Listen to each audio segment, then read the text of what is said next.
A lot of big fights, man. What's the feeling like this week?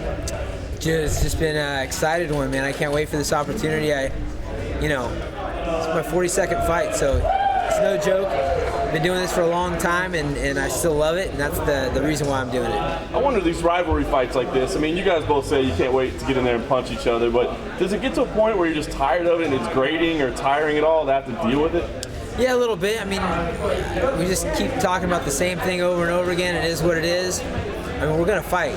The talking aside, whatever's going to happen outside doesn't matter. It's about that door shutting. It's just mano a mano, just two of us doing it. How much have you gone back and watched the last fight you had? Because that would seem to be the most relevant one. With he and I? Yeah. I've watched it a couple times. I watched it, I don't sit there and dwell on it. We're both different fighters, but I see a lot of similarities in, the fight that he had then, the fight he had with TJ, and the fight he's had with everybody. He does a lot of the same things. He's just very good at it. So I didn't have trouble catching him last time, and I'm going to have to do more this time to make sure I see him at that win. You've been in so many big fights, Urijah. I know this one hasn't happened yet, but have you thought about where this might rank in terms of importance for you? I live in the now. I haven't taken time to smell the roses. I'm not thinking about the future. I'm thinking about right now. People ask me, what are you doing after the fight? I have no clue. I don't plan for after the fight. I may not make it. That's the way I'm approaching this thing. I'm ready to go out there and lay it all on the line. And so this is by far the most important fight. It's the one that's happening now. The narrative seems to be this is your last shot at a UFC title. Do you feel that way at all?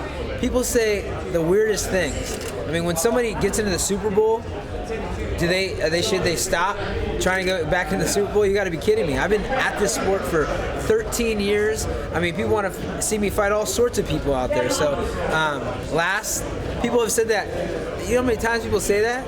And there's a story to every win and every loss. Like I said, Dominic hasn't fought one of the guys that I've lost to. 0. Okay, so I've had twice as many fights.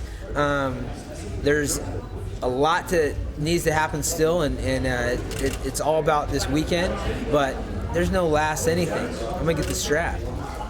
How much did Cody's performance last weekend help you or motivated you for this fight? It motivated me a lot. I mean, it's motivating just being in the gym with that guy. For those that don't know, I mean, that guy has a heart of gold. He's an amazing kid, amazing talent. The confidence that he has and the way he approaches everything is top notch. So to see him get that victory that he asked for that fight, and he pushed for that fight because he wanted it. He's like, dude, I'm getting no respect. See him go out there and do that was big. We've got an amazing team. It's the best it's ever been, and we're seeing guys like Josh Emmett that just stepped in on short notice and got a massive win, and the list goes on and on of our up and comers. So to see Cody go out there and represent and show the new age of Team Alpha Male is pretty awesome. You talk about having the new age. I mean, do you start thinking maybe it's getting towards the end for you at all? Or maybe it's time to not be active? Well, it's undoubtedly getting a lot closer to the end than it was 13 years ago. But I mean, this is a sport where you have to be realistic, and I train every day with killers, and I know where I stand. I'm at the top of the heap, so I'm not gonna put a label on anything of when's time or when's not time. I'm just going to enjoy myself, have a good time, train my butt off. I mean, this is really the best I've ever felt with a weight cut, with the fight preparation. It's I've been a little bit stubborn. I'm a super health conscious guy. I'm a guy that has my whole life been in touch with health and nutrition and being active and things like that. But I've added in some supplements for the first time with Purist Labs. The first time I've ever taken stuff like directly after a workout. And I'm a busy guy, so getting off the mat and getting to my car sometimes is people in my face. You were a little concerned when we spoke a few weeks ago about the CSAC, the new rules that they're implementing for weight cutting.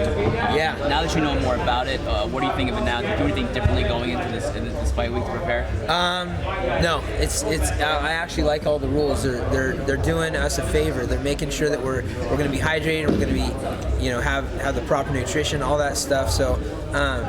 I love the new rules.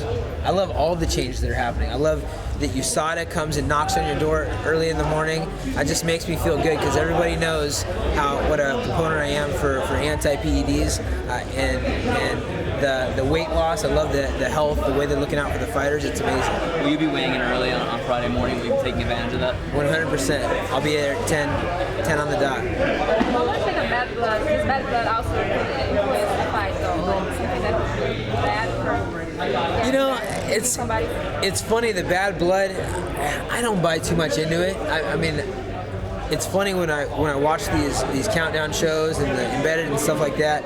You know, you get to see kind of like a little bit of a glimpse into people's lives, and I don't care. You know, I'll take an enemy, I'll take it.